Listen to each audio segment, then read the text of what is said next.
I'm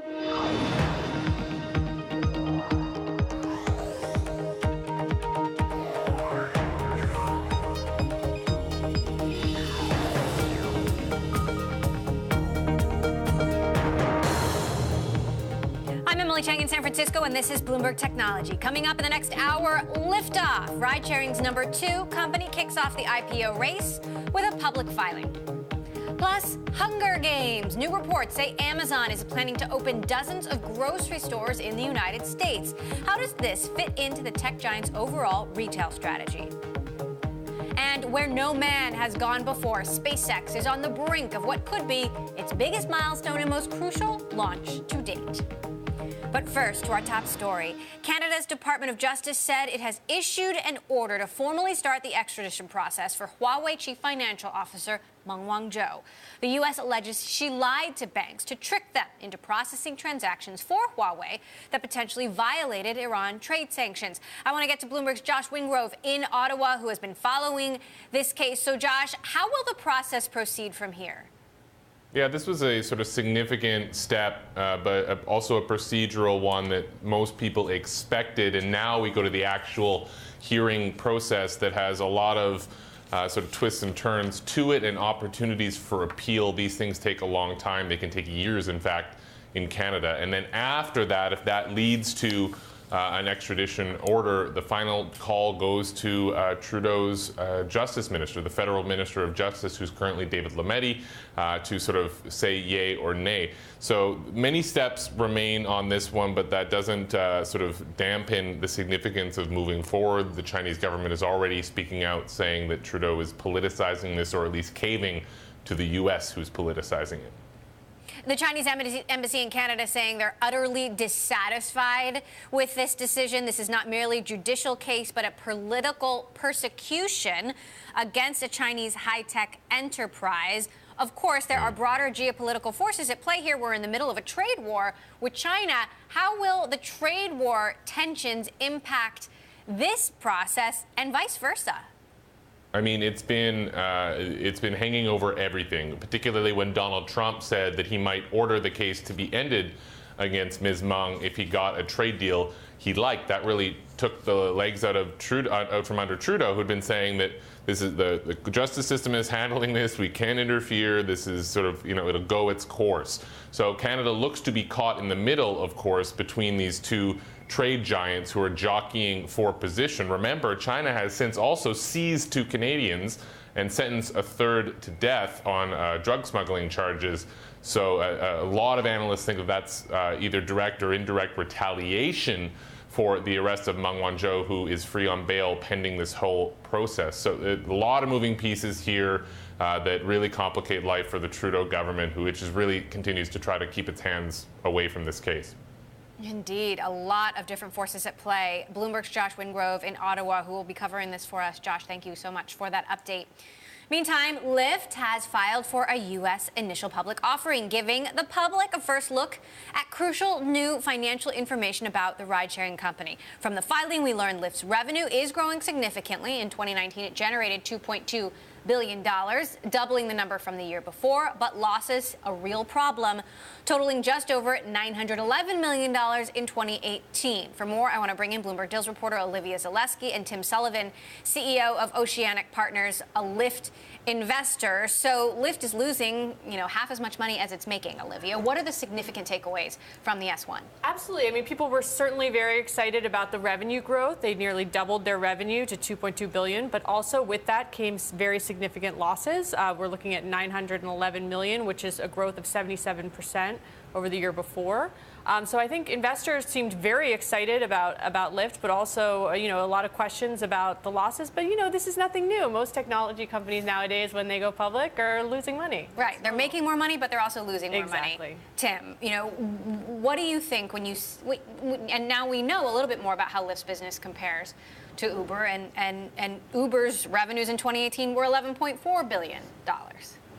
I think that Uber isn't growing, and I think that Lyft is. Year-over-year growth of 2x on revenues and bookings at $8.1 billion. $911 million loss is acceptable. They're on path to complete the vision that they're after. I don't think that the S1 was really that surprising. We knew what we were expecting. A lot of the numbers that came out. I'd say maybe the biggest surprise for us was how much of an impact Lyft is having in communities. 34% of Lyft drivers are spending more money in their communities. 47% are spending or exploring their communities more. So that's a massive impact that I don't think we expected. And back to the numbers, the 45.5% contribution is something that is amazing and astounding. I want to push back a little bit on your comparison there to Uber, because yes, if you look at the full year, Lyft growing 100%, Uber flat. But if you look at the fourth quarter of last year, which is the most recent quarter, Lyft grew 58% in terms of bookings, Uber grew 30%. So but Uber is still growing as of the fourth quarter. Uber's only growth driver right now is Uber Eats, which I would argue is not in line with social responsibility value that Lyft is after. Keeping people at home and delivering food is not necessarily going to have a positive impact on the communities, on relationships, on things that actually grow our society. Olivia, is that a fair assessment? I thought we just cared about money here, but okay. Yeah, I was actually surprised. When we were expecting the S1 to have something about food, we thought maybe Lyft would mention that in the S1, that they would be exploring a potential Uber Eats competitor, but they didn't mention that at all. They really stayed focused on transportation. I think that's the key sort of theme here that we're seeing, is that Lyft is really selling itself as a focused transportation provider, and Uber is going to come out and it's going to be all things to all people. Now, Tim, when you look at the risk factors, though, Lyft doesn't mince any words. Risk factors: sustained losses, expenses will continue to rise, it might not be able to achieve or maintain profitability. I think that's boilerplate. Every S1 I've ever read has the exact same set of risk factors. So talk to us a little bit more, Olivia, about the risk factors and how investors responded when they saw the filing today. So, I spoke with several investors today. A number of them, the risk factors in the S1 make it very clear that Uber is a huge risk factor for them.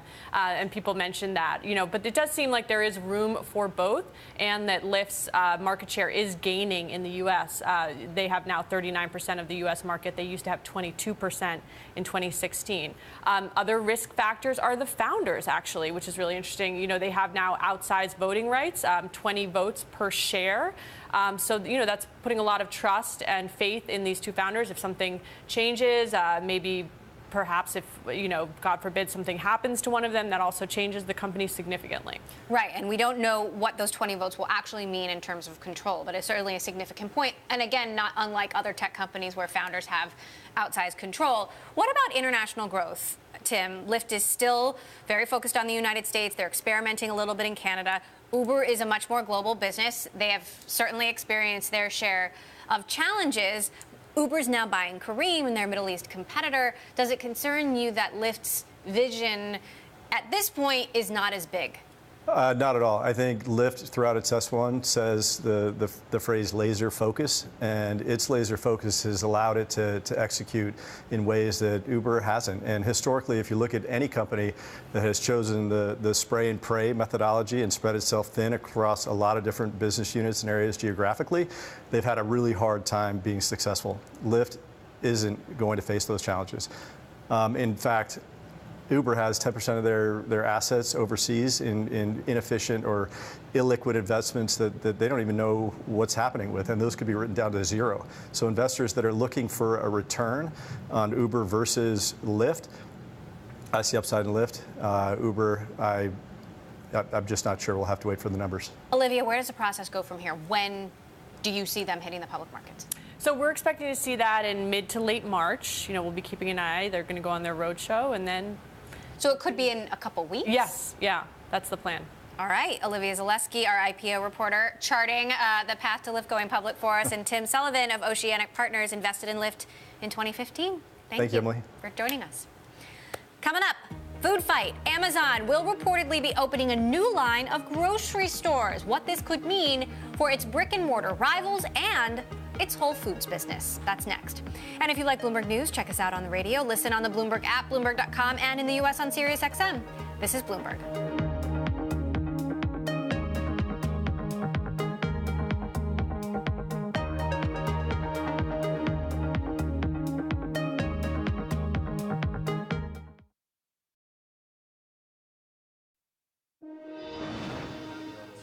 Amazon is said to be planning to expand its grocery stores in the United States with new locations outside of its Whole Foods chain. The new stores will open starting in LA as early as the end of this year, with plans to expand to Seattle, Washington, D.C., and more cities. This all according to the Wall Street Journal. Shares of some of Amazon's brick-and-mortar rivals like Kroger and Walmart dropped after the news broke on Friday. To discuss in Seattle, we've got Bloomberg's Spencer Soper, who covers Amazon for us, and on the phone, D.A. Davidson analyst Tom Forte, who currently has a buy rating on Amazon. So, Spencer, what's your take on this Journal story?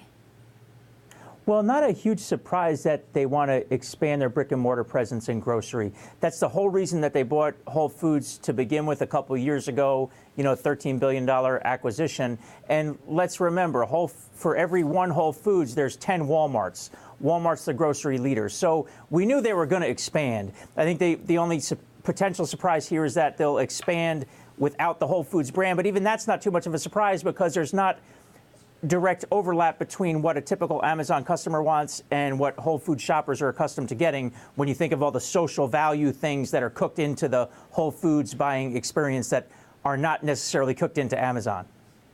Tom, do you think this is a good bet for Amazon? Sure. So Spencer makes a lot of great points, and I think it's absolutely a great bet for Amazon. If you look at Walmart, one of the areas they're doing very well is their online grocery delivery efforts.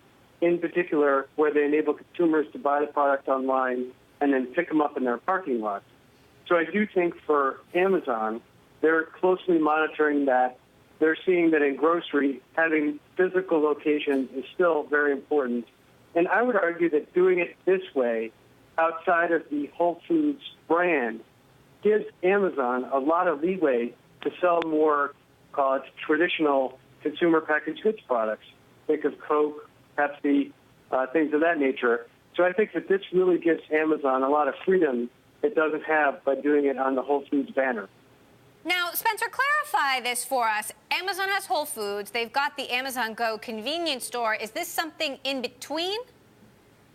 That's a great question. That's what we're not so sure of, because we even reported over the summer about a major expansion plan on Amazon Go. And you think of all of Amazon's experiments in brick and mortar, the cashierless store, Amazon Go, its Whole Foods acquisition. They've got bookstores. They've now got this kind of garage sale typey thing, Amazon 4-star.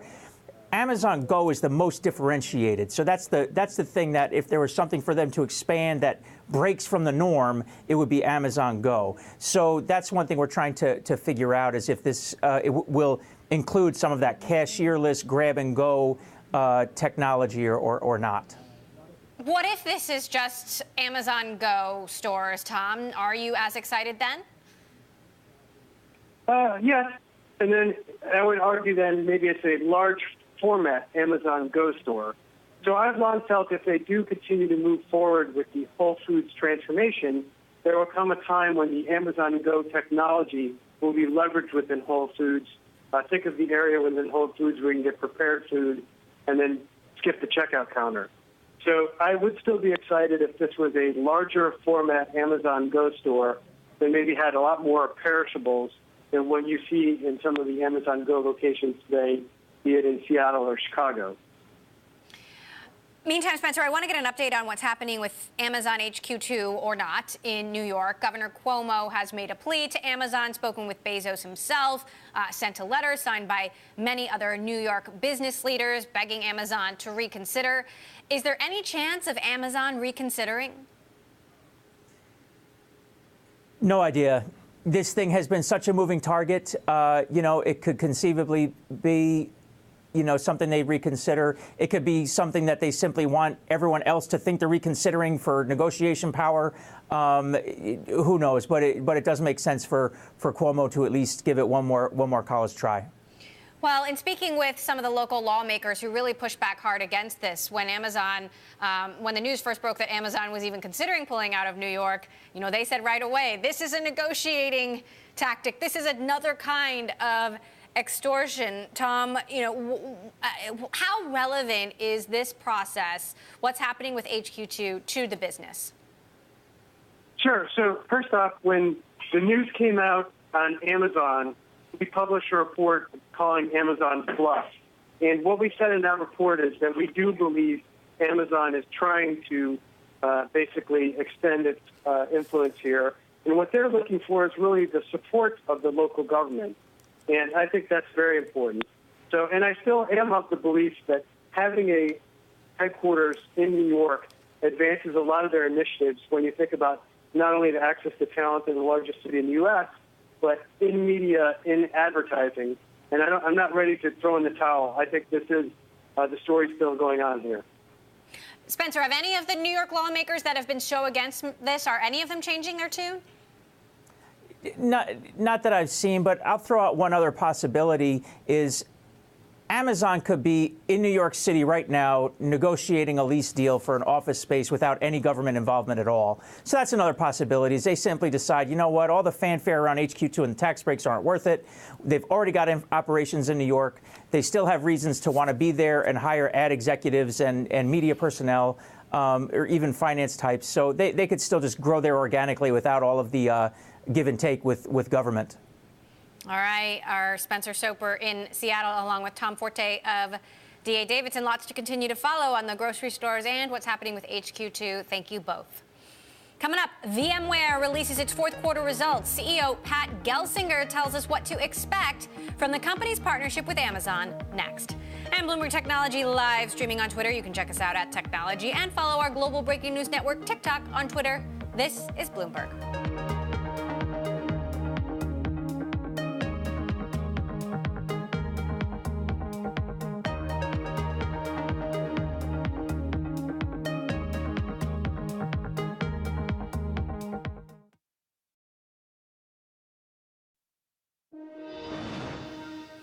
eBay announced Friday that it is entering into an agreement with hedge fund Elliott Management and Starboard Value to conduct a strategic review of its portfolio.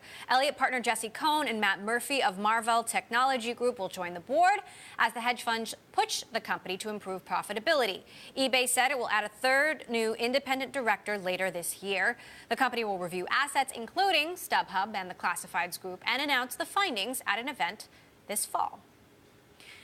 Shares of enterprise software maker VMware rose Thursday after posting fourth quarter results that beat estimates. The company saw revenue in the quarter increase 16% from a year earlier, driven by growth in key areas, including its hybrid cloud business, as the company continues to carve out its role in the cloud market through a partnership with Amazon Web Services.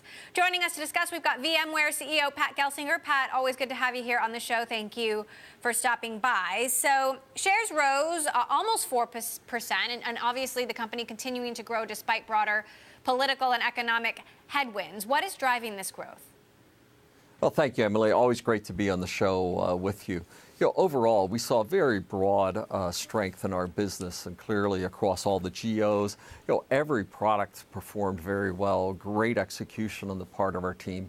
And overall, we'd say this idea of the hybrid cloud, being able to combine the best of the private and public cloud together, and the momentum, as you note, with the Amazon partnership on our VMware Cloud on Amazon, that taken together has been this strategic inflection point that customers say, oh, I got it. We announced a very large deal, a $20 million deal, and the customers, quote, I just love, they said it was like manna from heaven. I could move to the cloud without changing my applications. And that momentum really is benefiting us across the business, and a great Q4 and a terrific year. That is quite a colorful way to describe moving to the cloud and back. Tell us a little bit more about this partnership with AWS, what's actually happening there and how you're building on it. Yeah, and we're now, we've been in this 2 years with them. And at reInvent, Andy Jassy and I were on stage together, and I was delighted to join him. And we really have seen what we'll call the third chapter of our relationship. First, the VMware Cloud on AWS. Second was RDS, bringing databases on-premise on VMware, and now their Outpost offering where Amazon hardware is coming on-premise, and we're working with them to deliver the VMware software. So the relationship is now very strategic.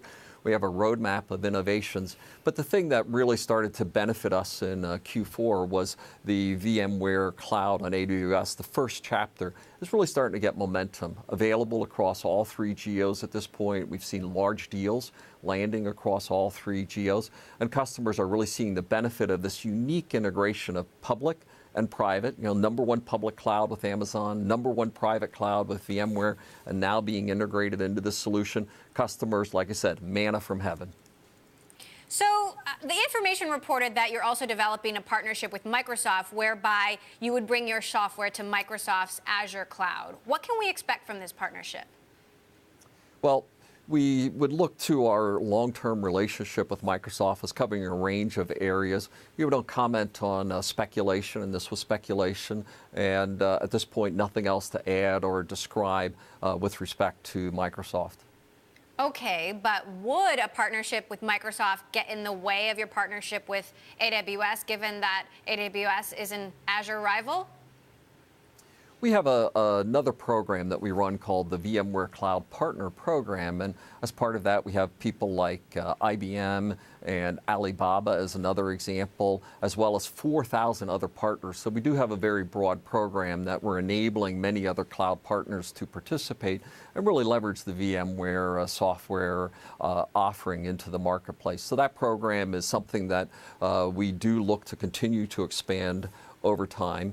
But the VMware Cloud and AWS is a unique partnership. They're a preferred relationship. And as I said, this number one coming together with number one is a really powerful value proposition in the industry.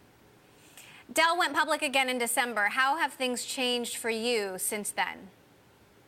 Well, it's been a really exciting time. And obviously, we did our major dividend, $11 billion dividend. I've never written a check that was quite that big before, Emily, so that was sort of fun. But as part of that, it enabled this go public offering from Dell, the elimination of the tracking stock, and now you have a juggernaut hardware company in Dell, partnered uniquely with a fast-growing innovation software company at VMware, and the two of us really are making incredible progress in the marketplace, and we saw our business with them grow very substantially. We've achieved our synergy target with them. And maybe most importantly, we're seeing that we're creating unique value together. One of those was the VxRail product that brings together what's called hyperconverged, the integration of hardware and software. Think about it like a data center in a box and being able to deliver that as a uniquely engineered solution with them. Okay. We're also working on the client side with them. So together, we're innovating together as well as being successful in our go-to-market programs with them. A great relationship. Pat Gelsinger, CEO of VMware, with us on the back of earnings results. Thank you so much, Pat, for stopping by. Coming up, we continue our coverage of Lyft's IPO. We're going to hear from one of the startup's largest shareholders. This is Bloomberg.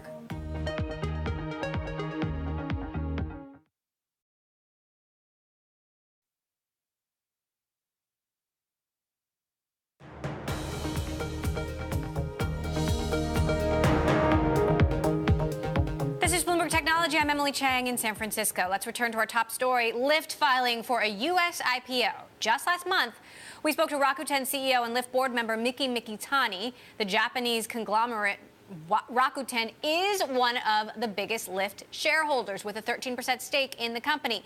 We discussed his investment in Lyft, its competition with Uber, and working with the Chinese government to bring the ride-sharing business to Japan.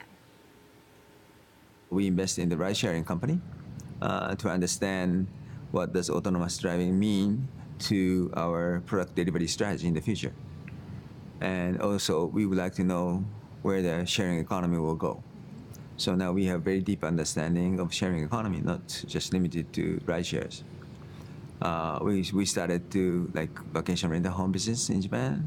Now we're talking with Lyft, potentially launching Lyft in Japan. Lyft they haven't done much international yet, so that would be a big deal. If it takes place, yes. I don't know. There are lots of issues still. What would need to happen? I mean, the Japanese taxi market is a hard one to crack. Yes. Legally speaking, pure ride sharing is still illegal in Japan. So I think we need to be very, very smart. Are you talking to the Japanese government? Are you trying to grease the skids for them? I'm constantly talking with the Japanese government for many, many issues. And this one has been, I haven't been pushing it too hard because the reaction from the taxi unions is so strong. So I just want to be a little bit careful. So learning about what's going on, what can happen in the future, and also expanding our ecosystem. For example, the Lyft is now on our eBay platform. We do many businesses use technology of our portfolio companies, like the Visense, our visual recognition AI company. We use their technology for our shopping. And some, ended up just kind of pure investment. But we are trying to do investment which makes sense for us to do. We are not like, Kleiner Perkins, or we are not Sequoia. We are corporate venture fund, so we invest into the companies which has something to do, or we think we will have something to do with us in the future. But performance has been excellent, by the way. Yeah. Way better than any other VC. What are your returns? Well, returns are like 28.5% Wow. IRR. SoftBank is an investor in Uber and Lyft. Do you find that odd? They are not really active. I don't know how much do they own. Their Uber investment is much bigger. Yeah, sure. Uber is much more ambitious company than Lyft, for sure. But I cannot tell you the percentage. But when John Logan came to my house, they were kind of desperate because Travis who is also a good friend of mine, was trying to crash Lyft. And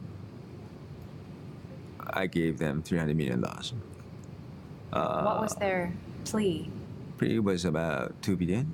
No, what were they asking you for? Because they only had $100 million in the bank account.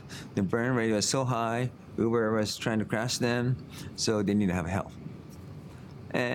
But I did my homework, and I researched through my data team, and I found out, okay, 50% of young people, millennials in San Francisco, use Lyft, not Uber. I said, oh, this is encouraging news. And the share among the younger people were rising up, even the entire market share is very small. So I thought, okay, this company has the potential to reach to at least 20% market share, focusing on younger people. It's a little bit different. And they did it. And they did so well, executed. They partnered with us for the marketing. And now their market share is way bigger than what we intended.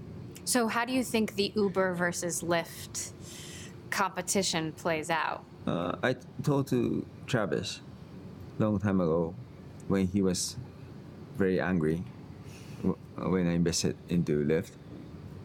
You need at least have two players for this kind of totally new services, which is going to replace huge, sort of service.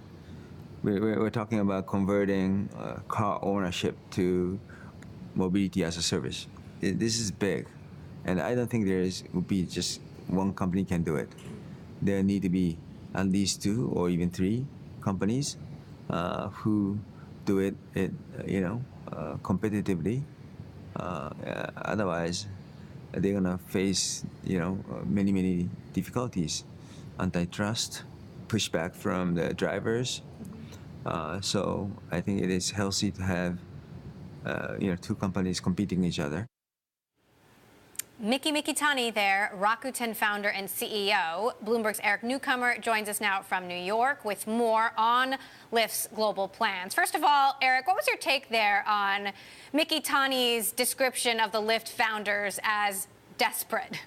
I think he's being honest. I mean, he was able to get such a huge position for Rakuten. They're the biggest holder, and then General Motors, and it is because Lyft really needed them. I mean, the Lyft founders both diluted their position to get outside investors. Neither of them hits that 5% threshold of shares. So they had to really sell down their stake to try and keep the company alive to fight with Uber, and Rakuten really sort of helped them stay in the game. So it was a prescient investment that's paying off well for Rakuten.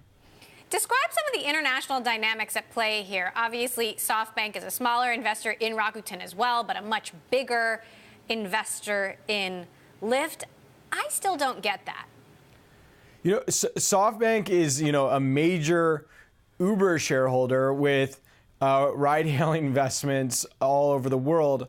There have been firms like Tiger and Cotu also that have sort of peppered ride-hailing with a bunch of investments. I mean, to some degree, it's almost like a public investor that sees that a space is going to be huge. You invest in only, one, Microsoft or Google, even though they both have cloud options, or do you say tech is doing well and we're going to own both? So I think a lot of investors, even in the private markets, once Uber sort of freed them up to make multiple bets, jumped in and took multiple bets across all these international players. So now that we know what Lyft's financials are and have some more specifics, what do you think about how they stack up to Uber's? Revenue for Lyft doubled 2017, 2018. We're talking 2.2 billion revenue. So the growth that Lyft has been able to do into the IPO is just going to be much more exciting than Uber's, which is a story of slowing growth because Uber was already so big. Uber's revenue, I think, is 11.4 billion. And growth Q3 to Q4 for Uber was like 2%. So really slowing down while Lyft has sort of that exciting growth. On the other hand, Lyft's losses on a relatively small base are pretty jarring. $991 million for the year. So we just have this dual situation where Lyft has exciting growth. It was able to insert itself into a market that, when Rakuten invested, it was an open question of whether it would really make it.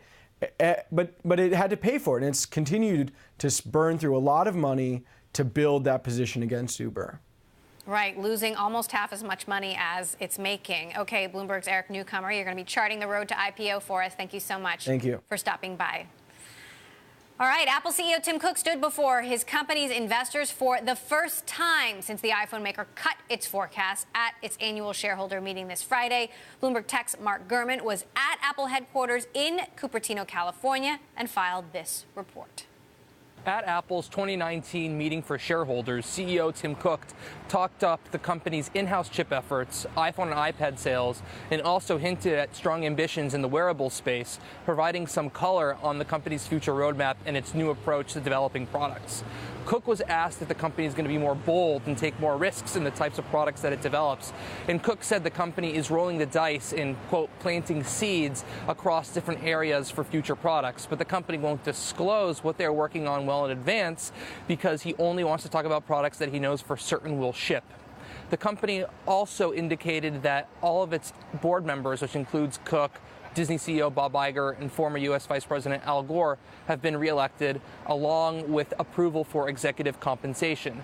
Two shareholder proposals that Apple said that should be rejected were in fact rejected in large numbers by company shareholders, including one for Apple to disclose the ideological or political leanings of its board members, and another one that would give shareholders a larger opportunity to have proxy access or name people or nominate people to the board of directors. Overall, Cook said he was optimistic about the company's future and the company of today, and he indicated a strong future product portfolio. The company is working on a bevy of new products for this year and next, including an AR headset, and it's also exploring the self-driving car market.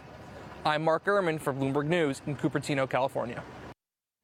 Thank you, Mark. All right, coming up, Tesla came through with a surprise launch of a new Model 3 this week, but those aren't the only changes Elon Musk surprised investors with. We're going to discuss next. And later in the show, NASA wants to start sending American astronauts into space without the help of Russia. So it's turning to SpaceX. We will discuss this weekend's big test launch. This is Bloomberg. Vehicles pitching downrange.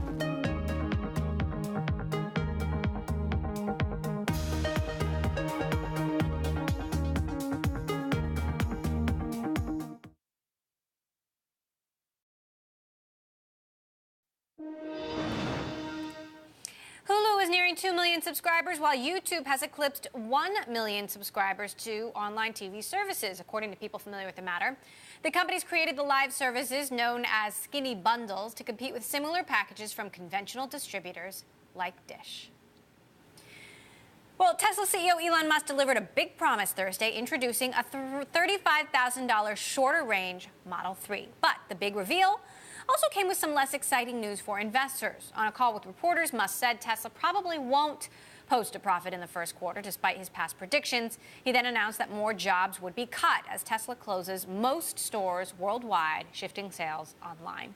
Joining us from New York to discuss Bloomberg's Max Chafkin, and in Detroit, we've got Sandy Munro, CEO of Munro & Associates, who did a teardown of the Model 3. So, Max, Tesla shares closing down more than 7% today. Why are investors so disheartened after Tesla hit this amazing milestone? Yeah, you really have to separate kind of the tech story, which is really, by any measure, an amazing achievement by Tesla, selling this electric car that's a very good car by most people's accounting for $35,000, a reasonable price.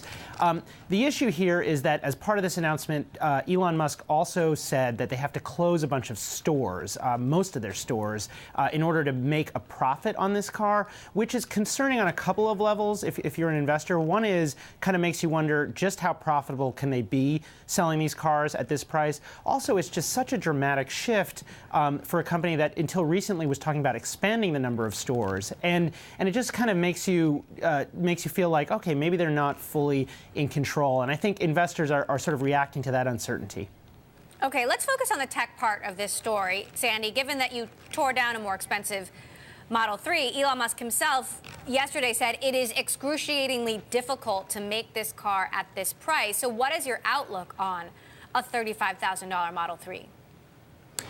Okay, so I believe that what's going to happen is that he'll have the growing pains that he had last time. His estimations and whatnot of how things are going to run usually don't kick off the way that he was hoping for. And so consequently, what's going to happen is he's going to see a few things that he's going to have to change as time goes on. So the same thing happened with the more expensive versions. They had to decontent here and there, and they had to change the way they did things, like getting rid of robots and whatnot and putting in people. So I believe that's what's going to probably happen. So, let's talk a little bit about how Tesla is going to sell these cars now, closing the stores. On the one hand, you could look at this as he's getting, rid of a costly and perhaps wasteful part of the auto industry. On the other hand, this is very unconventional, and will people actually buy the cars online?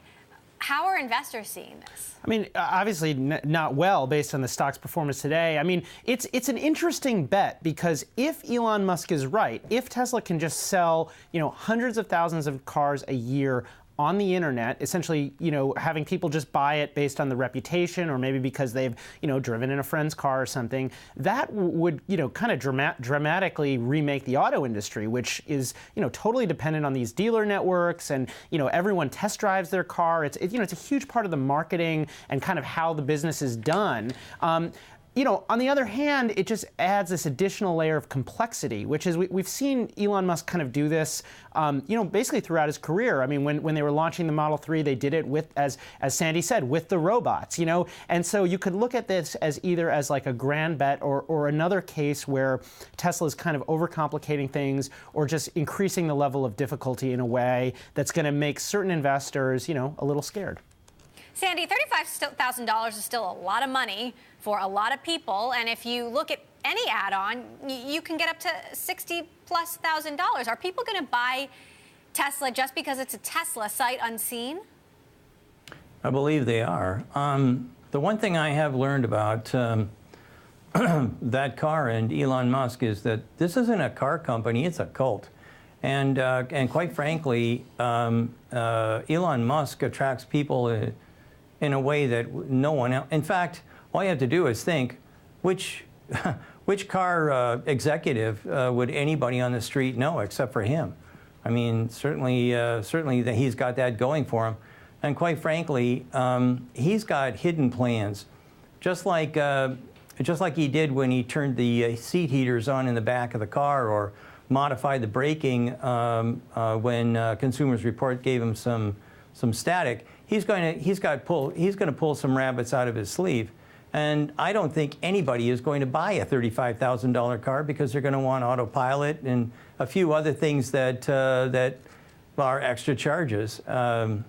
We know that he can probably get down to that point, but he's left so many things inside the car, like ADAS and whatnot, and if you want it, all you have to do is phone up or whatever, or send him an email. He'll turn it back on, and you just pay your $6,000 to $10,000, and away you go. He's got a totally different business plan. Indeed, he does, Max. So, what does that mean for demand and supply? Well, we don't know, and that's what's scary. So it is true that Tesla has an amazing following, that, you know, the company thus far has rewritten the rules of selling, you know, cars at the high end. There's definitely a following.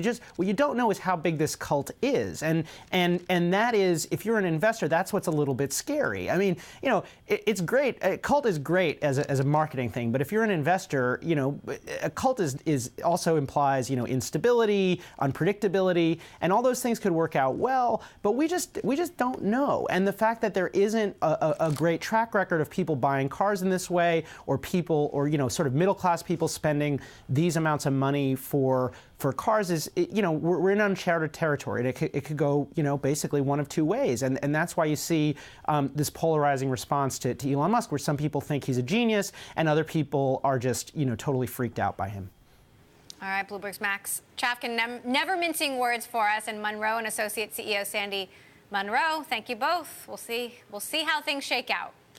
Still ahead, could SpaceX be the future ride for U.S. astronauts to reach the International Space Station? This weekend's test launch could go a long way towards answering that very question.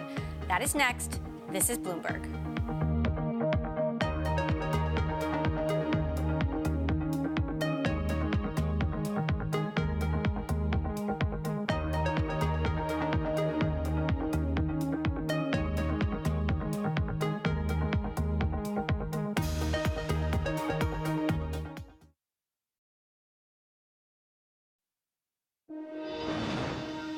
SpaceX is gearing up for an unmanned launch this Saturday. And while there won't be any humans aboard, NASA's associate administrator is calling this a, quote, absolutely critical first step to get American astronauts into space.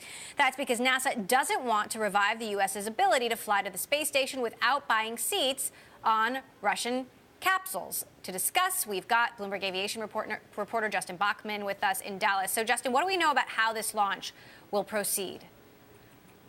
Well, it's going to be done a very typical SpaceX launch, which they've done many times, and it's going to the difference is going to be the high-profile nature, because in this case, pretty much everything major has to work, because there's a lot riding on the United States' ability to get back to the space station without Russian taxi rides. So it's going to be similar to what you see in a SpaceX launch, but the stakes are much higher.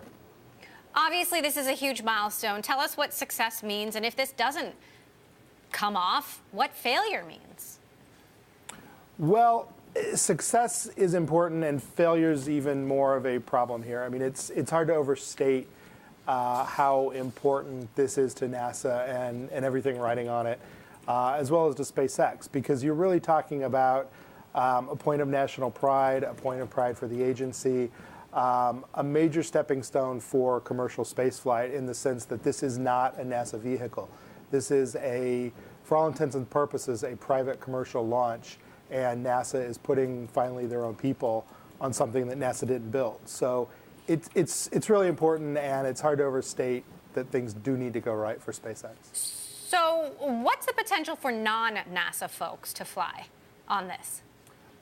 Yeah, it's a really interesting question, because neither side has said too much about it recently, but there is an opportunity down the line, once this becomes a little bit more routine for both SpaceX and Boeing, that you could see some people with means flying to the space station, potentially as tourists. And I think that's something that all the parties here are somewhat interested in exploring further. Now, Boeing is a competitor here. Talk to us about Boeing's vehicle. They're also another provider for NASA in this program. They are. They've got a completely separate vehicle, which is still undergoing testing. It will fly without crew as well, expected this summer. And it's called the Starliner. It's a different design, but the same objective, same safety parameters, same everything else in that regard. But NASA very specifically went with two different companies here for access to the space station. And they did that in a very deliberate way because they want to make this more of a both competitive and also a U.S.-built ferry service so that no longer have to ride on the Soyuz craft. All right, Bloomberg's Justin Bachman, thanks so much for that update. We will, of course, be following that launch, if it happens, on Saturday. That does it for this edition of Bloomberg Technology. Next week, we're going to be live from New York City. We've got a great lineup, including Kathy Wood, ARK Invest CEO, Eric Hippo of Lehrer Ventures, managing partner, and Che Huang, CEO of Boxed. And we're live streaming on Twitter. You can check us out at Technology and follow our global breaking news network, TikTok, on Twitter. This is Bloomberg.